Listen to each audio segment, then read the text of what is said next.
Okay, hello everybody again. I'm back again. This is Sharonda, and this is my podcast as well as my YouTube channel, Spiritual Sense.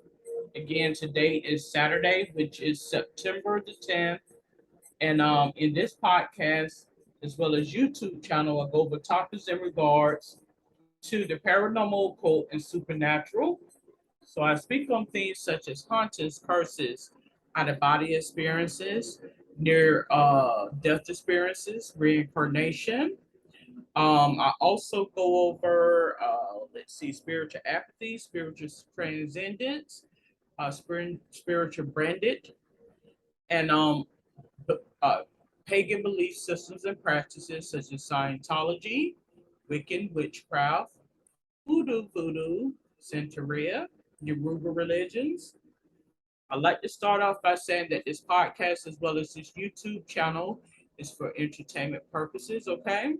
So it's an open social discussion on a variety of topics that I feel.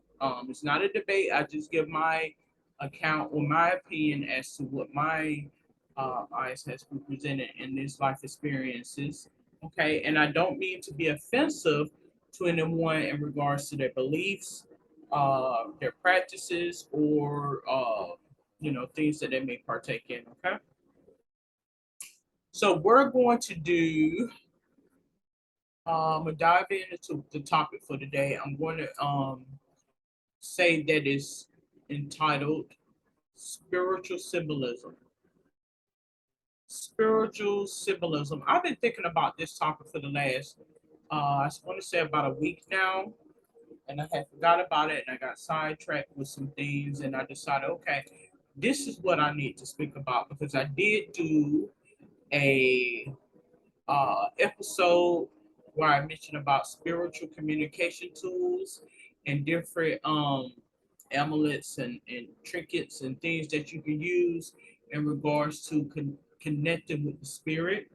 And oftentimes it may seem foolish or pseudo science or absurd. And then when God gives you that revelation as to why you are doing these things, then it will become apparent to you what exactly that is. Okay. So we're going to begin with the definition of symbolism. The use of symbols to represent ideas and qualities. So a symbol, a mark, sign, or word that indicates, signifies, or is understood as representing an idea, object, or relationship. Symbols allow people to go beyond what is known or seen by creating linkages between otherwise very different concepts and experiences. So it's a hallmark communication tool used that will instinctively let people know what is being conveyed, such as, kind of like signs, like when we go drive and things of that sort. But that's the definition of symbol and symbolism. What I'm speaking on is spiritual symbolism. This is a religious attributes to symbols and what it means, and divine symbols that may emanate positively while others may radiate negativity. Okay, and how many people don't realize that a lot of the symbolism that they partake in is actually working against themselves. So it's best that one, I mean, there's so many symbols in life. Who, I mean, you'll go mad trying to keep up with all of it, but what is common or popular is what we want to get at. And so you can gain insight as to what exactly that you are partaking in. Because oftentimes, as I mentioned, I'm not, saying anything against Christians or Christianity and things of the sort, but you will find that many people work against themselves. And the biggest trick the devil ever pulled is to what? Convince the world he or she did not exist. So many times you're working against yourself and you're always will be in self-pity, loathing, with that mentality of suffering and the need to suffer and not worthy of enough. And the whole while you're not realizing that you are doing exactly what the enemy wants and desire for you to do, to throw you by the wayside. Okay? Spiritual symbols are personal. Apart from being effective communication medium, divine symbols are also extremely personal. They might be a certain symbol at the sight of which you are naturally drawn towards. This might be because it is trying to communicate with your spiritual being. That's what it has indicated here. So you understand the significance of each of these symbols. It reinforces beliefs, offers strength, and invokes feelings you haven't experienced before. So spirituality has a lot to do with vision. Divine symbols concentrate this vision into graphical images that delivers truth and trees various powerful emotions. So it motivates you on your spiritual path and acts as your strong arm throughout.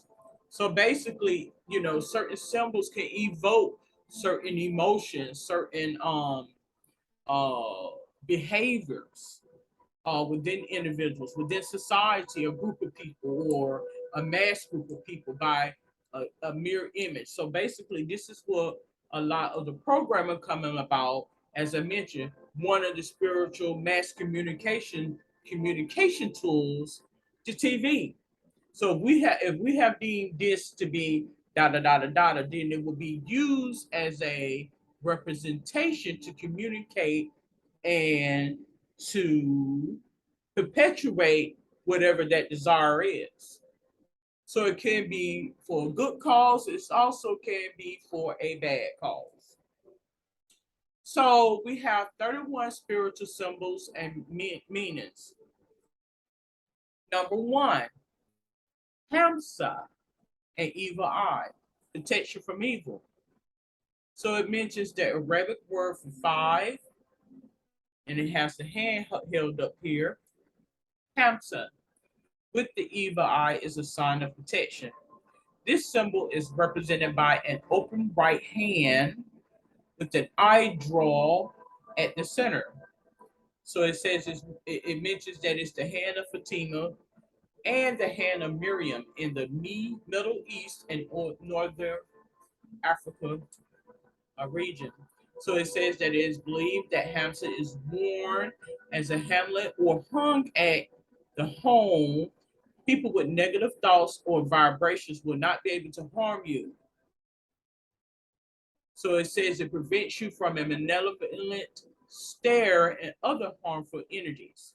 So I'm going to go ahead and sum up what it essentially what that is. If you are someone that perhaps may be nosy or trying to um, put somebody out or trying to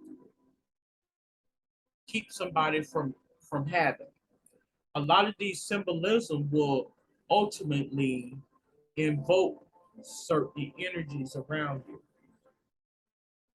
Sometimes it can happen whether you believe it or not. So basically, it is a mode to make you to see. Don't all the time go off of what you see. Particularly if you haven't been in my shoes. It may appear that I don't do anything at all. I'm lazy. I'm this, that, and another. But what you come to find is that oftentimes it could be just a procrastinator, and you got a whole lot of things going on, or maybe something physically going on, or mentally, or perhaps even spiritually going on. So that is basically what that is. Number two, flower of life as sacred symbol. Okay, so it says it's an overlapping geometric circles. The flower of life demonstrates a connection that is deep seated in human lives. Is one of the most prolific symbols of sacred geometry, and dates back to various cultures in human civilization. Some say that it has existed since the time of Sumerians. which it mentions the first civilization in the world. So the seven overlapping symbols that represents the patterns of creation. All of the interlocking rings in the symbol have its own significance and can be linked to various situations defined in mathematics, medicine, even music.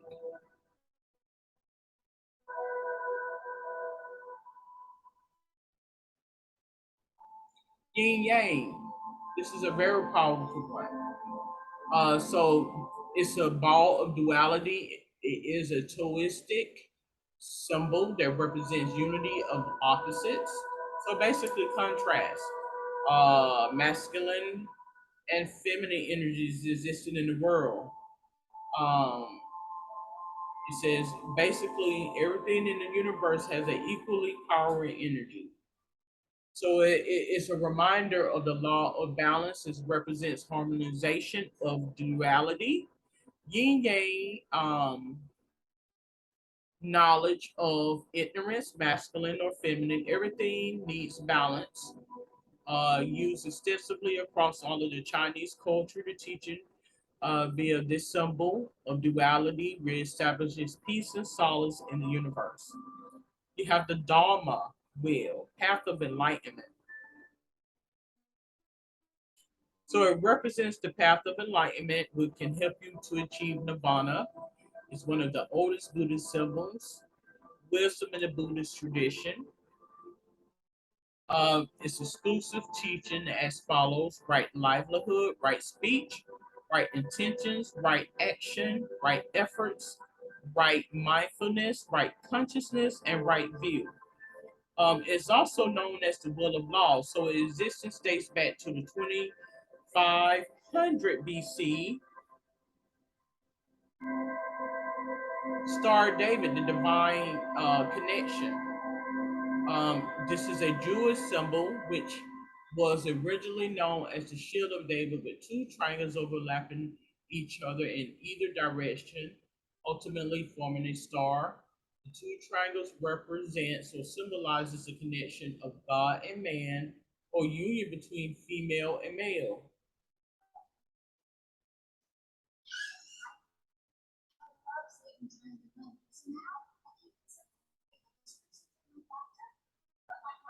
Okay, so it's widely used, mentioned here in occult circles and Kabbalistic practices. The Star of David represents the union of opposites, such as fire and water.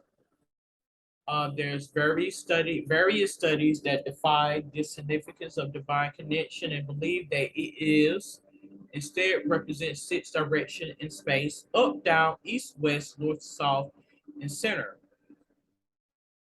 You have the sacred symbol, the sacred sound. Most of us are aware of this sacred symbol because of its extensive usage across various cultures, as it mentions. It can be rightly called as the mother of all mantras. This symbol represents the primordial sound of creation, which, when chanted, can help you connect to the divine energy. The powerful, the power of this symbol is infinite, as it can help you open your third eye. So you simply get yourself in a, in a sitting pose, and just and let it resonate through your being and stuff. And you will begin with some deep breaths, and you will get into an altered state of mind to receive enhanced cognition and understanding. So it is primarily used in Hindu.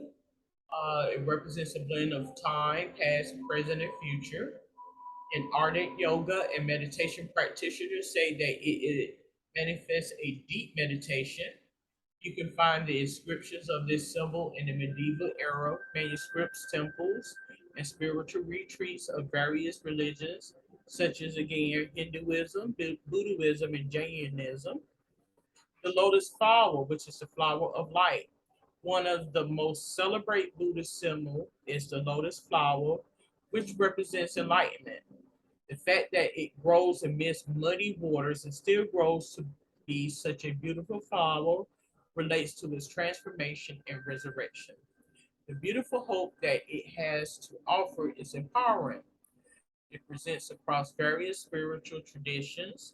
Lotus reminds us that no matter the difficulty, it shall pass, and encourages forgiveness and gratitude, and also detachment in the form of water that slips through its petals.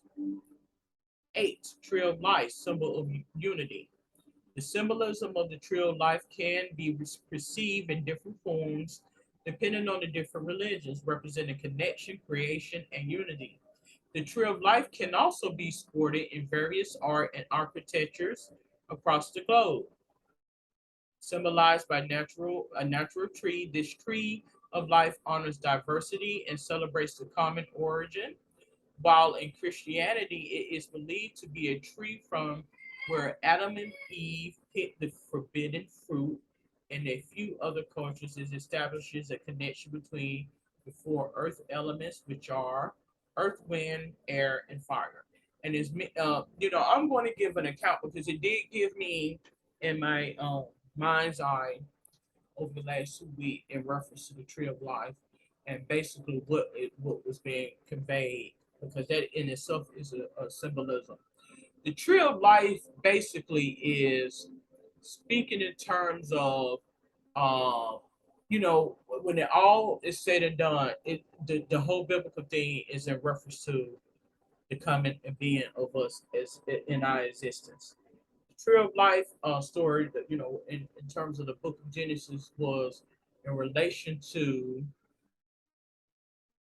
um, being very in terms of sexuality and sex, and how when you become curious and as a tree, as a bark, and the seeds will grow and sprout in relation to mating and having children and being fruitful in how the seeds will grow. So basically, that's what that symbolization and that symbolicism is in regards to warning to the women or the female about when you become curious into certain circumstances, and you will begin to question things and question why things are so. And as a result of curiosity, symbolism, and why, as they would say, without offending people, why men are from women are from Venus and men are from Mars, so to speak, and meaning why do they do the things they do? And when you become curious about certain things, some things God does tell us with tact and as such. So the tree of life is when you ask questions, and once he revealed to you what exactly he means, then you will see why a lot of confusion come into place. What that is. Okay.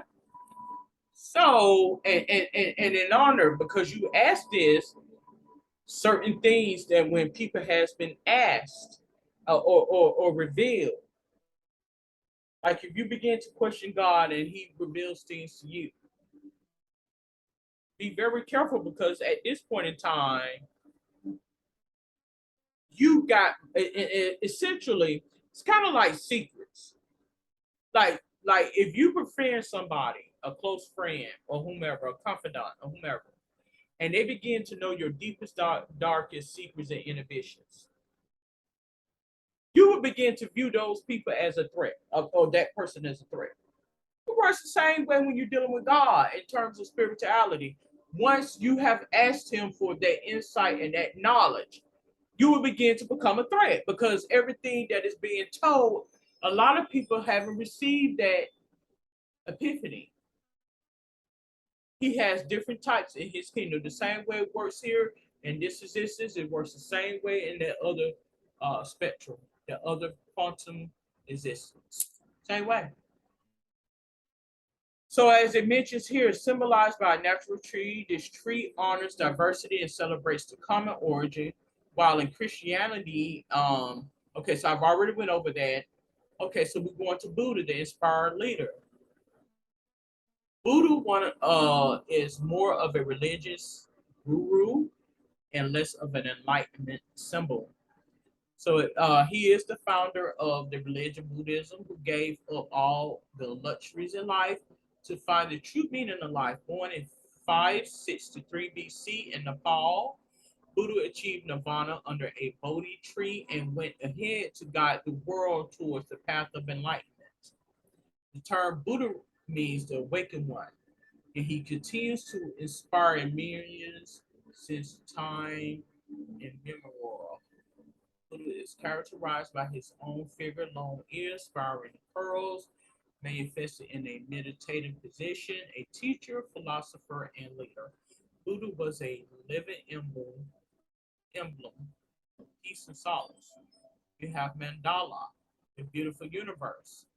And Mandala is represented by several geometric figures enveloped in a circle, since the literal meaning of the word mandala is circle. It represents the universe and patterns of nature.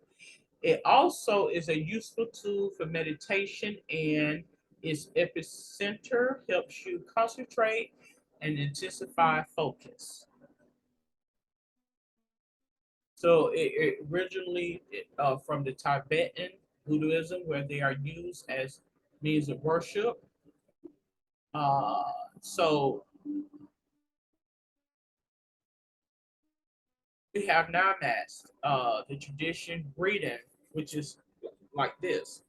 It says, this is how you're greeted in India, with both hands joined. The combination of two words, Nama asked. Nama means I bow before you, asked, let there be. For all the yogis across the world, this is a very powerful spiritual practice. It translates to the message that the divine in me honors the divine in you, which means the person who is exhibiting Namaste believes in the divine spark that exists in all and one, or one and all. You can practice saying Namaste. It develops a strange sense of grace and humility in the individual. So let me go on how to pronounce my website, how to pronounce. Let me just put it in and make sure for those who may be listening in or tuning in who may want to chant it. It's a reading that help bring in Namaste. Namaste. Okay, so I'm pronouncing it wrong. It's Namaste. Uh, Namaste. Again, it says it creates a strange sense of grace and humility in the individual. So just, take your hands as such and namaste. Namaste. You can use that as a meditation hand as well. So we have the Ankh, the breath of life.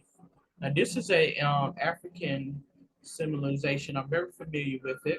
It originated in Egyptian civilization, which represents the regeneration of life through water. It is also found in many Egyptian tombs, since they believe it is a significant part of the afterlife. Egyptian gods are depicted carrying ankhs. The ankh represents by a loop at the top with the arms extended on three different sides. They're also known as the cross with the handle because of its graphic representation. Some theories also suggest that it was also used during sexual activities to harness regeneration of orgasms. Okay, first of all, the Ankh is a representation of the womb of the woman, and then the which is the circular part, it's the womb of the woman, and then you have the longer part represents the organ of the man's member. So basically, what that is a uh, spin-off of the cross. Is basically what that is, and basically, if you get that inclination, as I just mentioned when I mentioned about the symbolization of the tree of life, um, in essence, It can be for fertility or infertility. So you be the choosing factor in regards to that. Contrast. Pentacle, star against evil. Pentacle or pentagram is represented by a star encompassing a circle as a natural star with 5 peaks in it. The peak pointing upwards representing spirit, while the other 4 are the elements: air, water, and it has air again, but that's supposed to be air, water, earth, and fire. So it mentions that it's known as satanic. It is used in the Wiccan religion, believed to provide you protection against evil. It is also worn as a protective talisman and is used during evacuation ceremonies to draw energy from it. So the pentagram has been associated again with what? Satanism. The hour of Horus, a magical healer, originated in ancient Egyptian civilization. The existence of the Eye of Horus has a very intriguing story.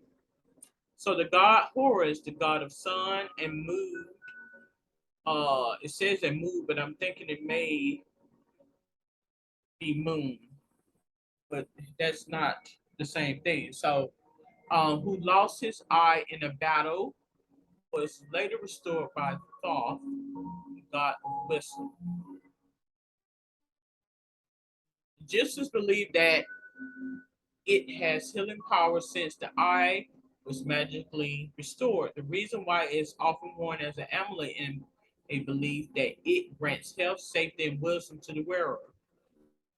Strange fact is that not only wearing, not only worn by the living, but also dead along various other metals. So basically, the our Horus, um,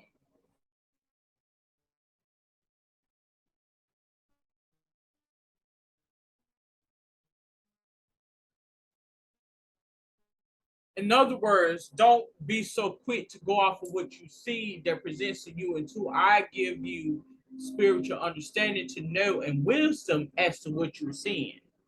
So he could have very well lost his eye because he was conditioned in this world and this understanding until wisdom come to him, was he able to actually see what that represent, what how life really happens.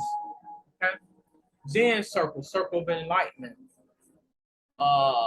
So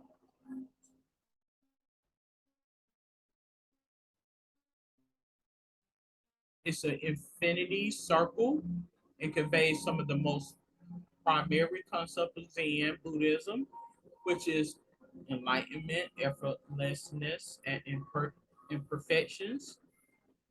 Uh, Fluid elegance evokes peace and a sense of wholeness among viewers. Peace symbol, symbol of harmony. It's a universal symbol used to manifest peace among human beings. Uh,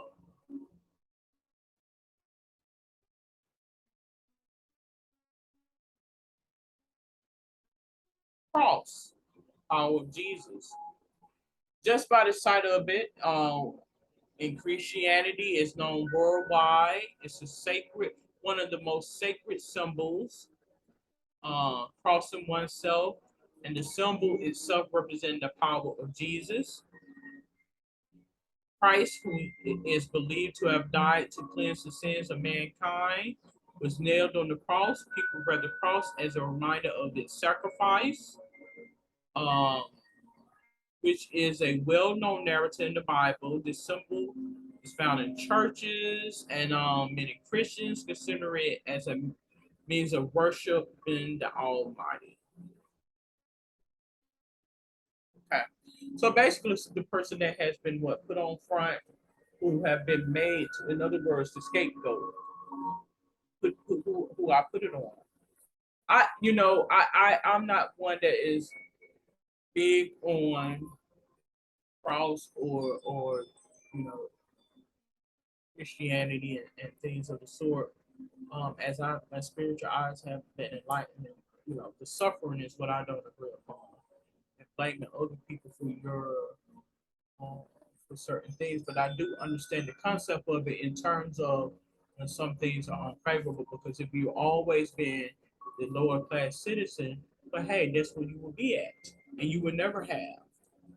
Kanda, strength of this. It's like Sikhs. The enlightenment symbol is the most sacred of this. Let me look up this word. Is it Sikh?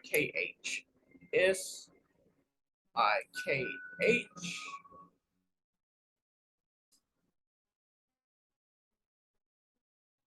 Seek.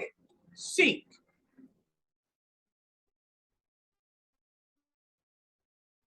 Uh, so it's made up of four weapons. It comprises of two single-headed swords crossed at the bottom, a shakar in the center, along with two winged swords, the tall one. Represent the Sikh doctrine of dead take fati.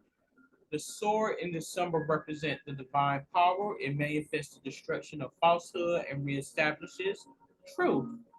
Two swords at the bottom are known as perimiri, that shows the integration of spiritual and materialistic supremacy.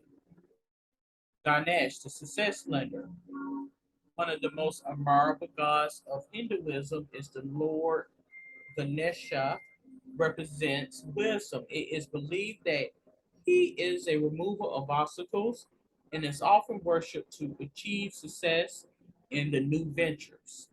The symbol is represented by a figure with the elephant head, but the human body who prevents you from destruction. Apart from Hinduism, he also is worshipped in Buddhism and is also inscribed in some Tibetan scriptures. He is known for his kindness and is also known as Vinyaka by some Tibetan scriptures. Okay, so we have the bodily spiritual awakening. So it is celebrated emblem in Buddhism. This is for those who desire spiritual wisdom to achieve enlightenment and honor. It represents spiritual awakening. It says, so it's also determined how perseverance is of utmost importance in this materialistic world. The body leaf tries to teach the humankind that without patience and dedication, you will never be able to achieve solace, as the answers will not come walking to you. You need to find them. So basically, it's a symbolism to give you motivation to where you get up and you make things manifest, because God will put the spirit in you to get up and make things happen. Okay. Conducive sign. Now this is one of the signs that was put in my being over the course of the last year or so, where God did give me enlightenment about the conducive sign and how to view certain things. And when you get that higher sensibility, then you will know what it is that is being conveyed. So as you would know, primal life energy, the conducive side does it's winged when you have the gold little how can I refer to it, like a rod, and then you have the dual of the snakes. It says the two states spiraling around a winged finger, also referred to the rod of Asceptius, a symbol of medicine. Caduceus is traditional symbol of Hermes. It dates back to both Greek and Egyptian mythology and represents the planet Mercury. Both of the snakes in this universe symbol represents masculine and feminine energy in life, which when entwined, the person is filled with life energy and develops the wings of a new life. And in this way, it symbolizes the primal forces of life energy. My interpretation of the Caduceus sign is you have a duality, a battle between contrast, right and wrong, favorable, unfavorable, black and white. Okay, so it's a duality, logic and science versus spiritual and supernatural. So that's basically what has been revealed to me as to what the conducive signs represent, because you're gonna find some things that goes as what is written, but you're going to find some things that is contrary to that, and that's basically what that is. We have the Baccala Balance is beautiful, made of 8 trigrams, uh, each with 3 lines with the Yin Yang symbol enclosed in the center. The 3 lines in the trigrams are a representation of Yin Yang energies itself. If they are broken, it symbolizes Yin energy, and the unbroken donates Yang energy. Traditionally, the word Bagua translates to 8 symbols, but it is exclusively used to achieve balance in various aspects of life. So in Feng Shui symbol, each trigram relates to a specific area of the health of the individual and the home. It also used to attain balance in astronomy, astrology, geography, anatomy, or anatomy, and the family.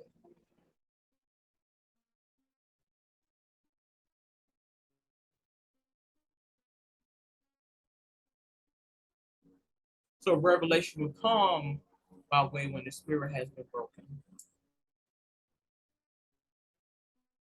You want to keep balance between the two, because you don't want to open up a whole bunch of negative energy if it's lopsided. There needs to be some sit, so equality and balance.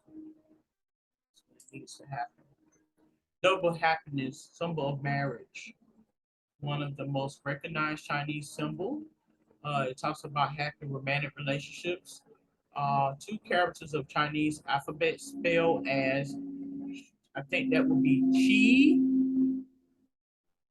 Let's put that in. It's I. I think you pronounce that as chi.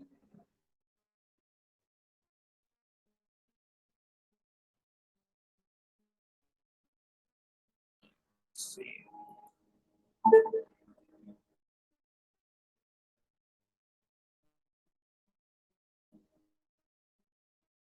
Metric has a few meanings.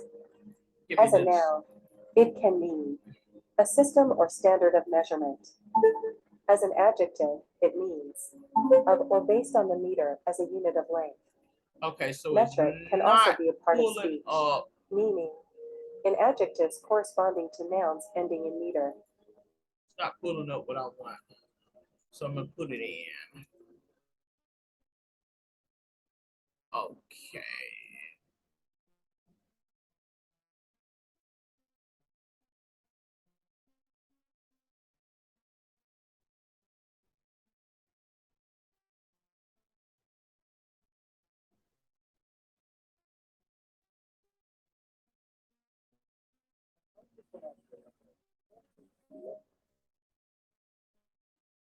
Bear with me just a moment. Psi, not to be confused with the letter chi, which is the Greek's X.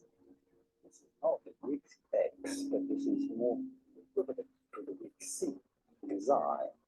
The Greek X is pronounced chi, but XI English is pronounced Xi.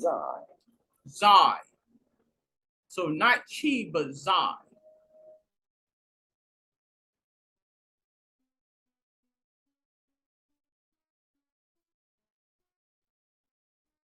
Okay, that's in Greek, but this is Chinese, so it is pronounced in regards to Chinese.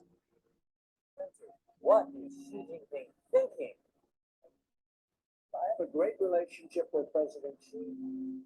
Under the rule of Chinese leader Xi Jinping, pro-democracy leaders have already been arrested in Canada. Okay, was powerful Chinese president acted. 大家好，我是 Hello Chinese Mirror. So yesterday I talked about material with material with, and of course I told him that his Chinese name is Xi-N-N. Further, my expressions in love and acceptance. So the first one is, if you pronounce the X-I-C, please make sure to spread your lips. Okay, so I'm going to say she, a chai. I think that's what it is. Okay. But it goes on to mention that it represents joy and unity as such. We have Earth medicine wheel, harmony and peace. It's basically a circle with that it's been cut into fours. It says it's originate in the Native American. It represents harmony. It is also an attempt to establish peaceful interactions amidst four elements of the earth. It used to manifest spiritual energy and strengthen inner visions. So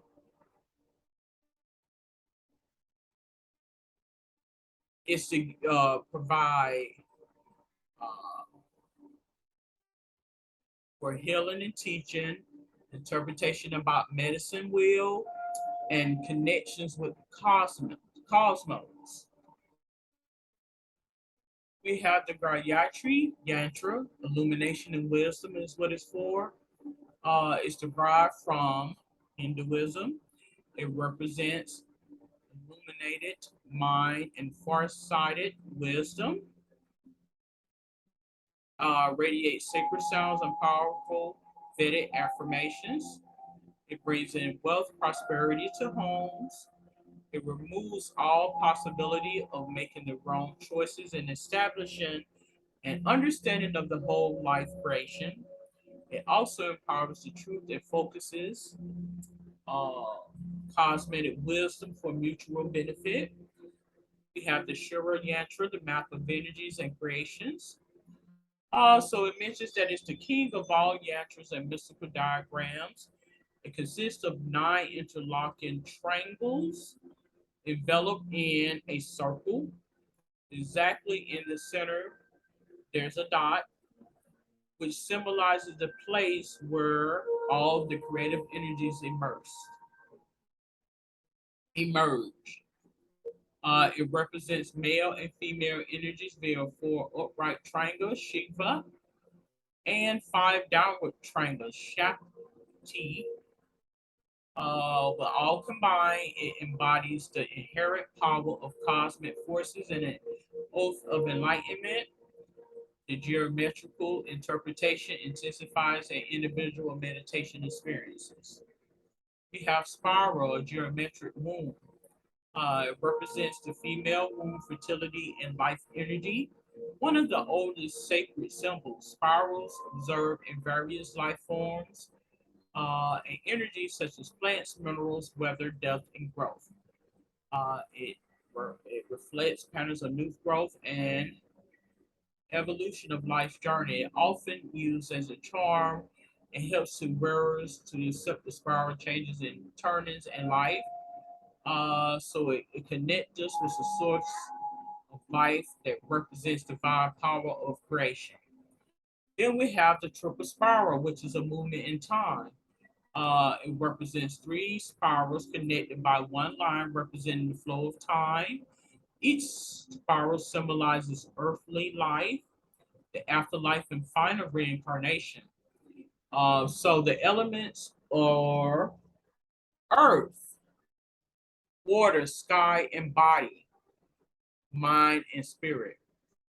It is found in Celtic arts and architecture, while its inception dates back to Neolithic era, since it is found in the entrance of Newgrange, Ireland.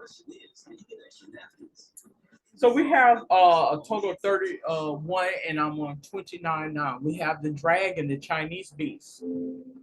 So they have a special place in spirituality that represents a significant part of the Chinese history. Uh,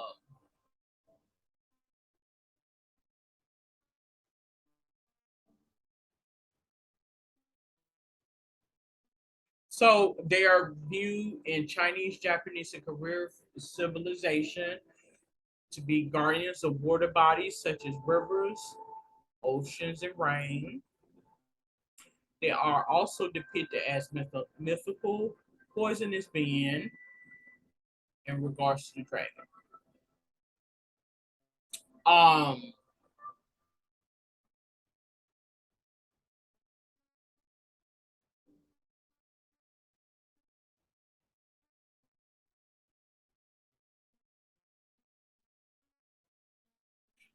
and just doing that, it just put something in my being. So I'm going to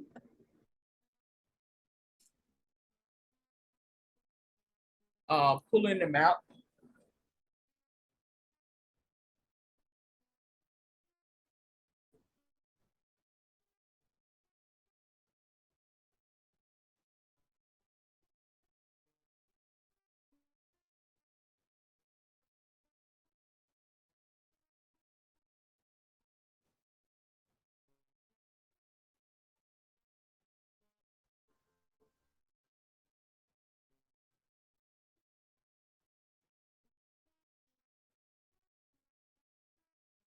Okay. 30 dream catchers, nightmare vigilantes. So I do have a few dream catchers around here. I think I have I had one here, but I have a few of those. So it is believed to prevent nightmares and bring in good luck.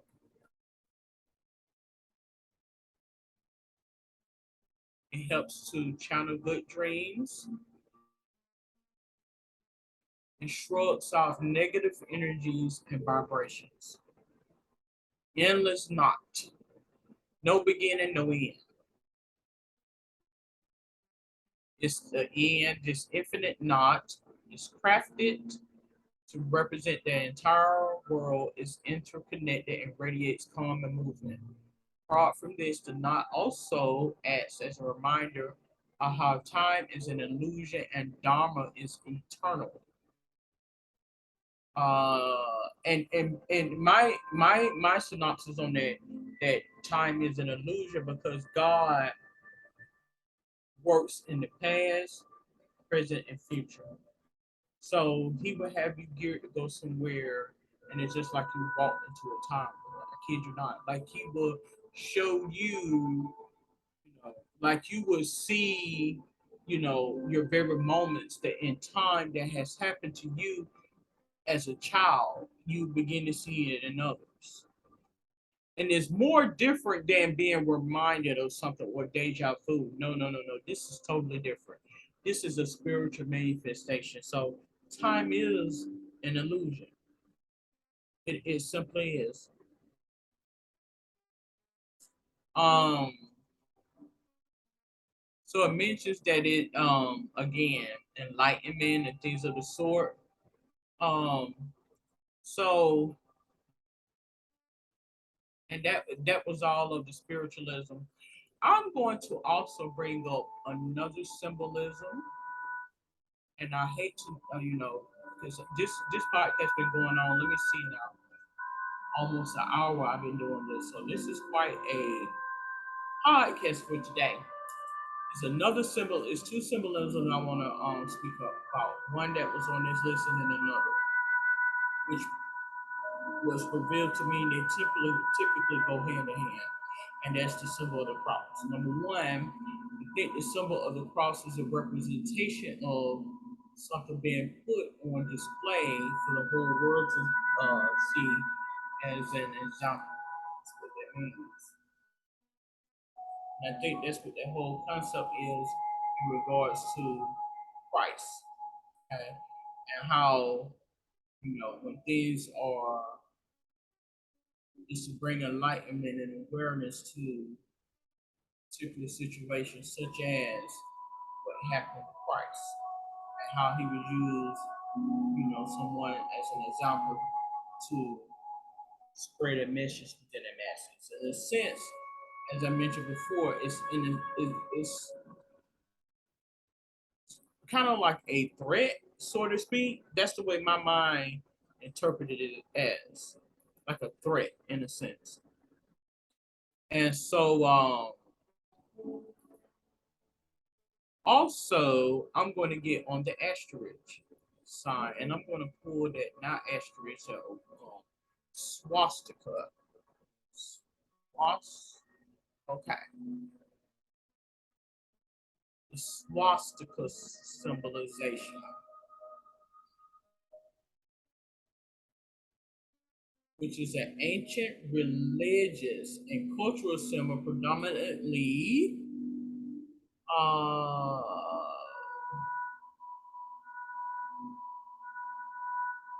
in various Eurasian as well as some American and African cultures. And it's used as a symbolism. It mentions here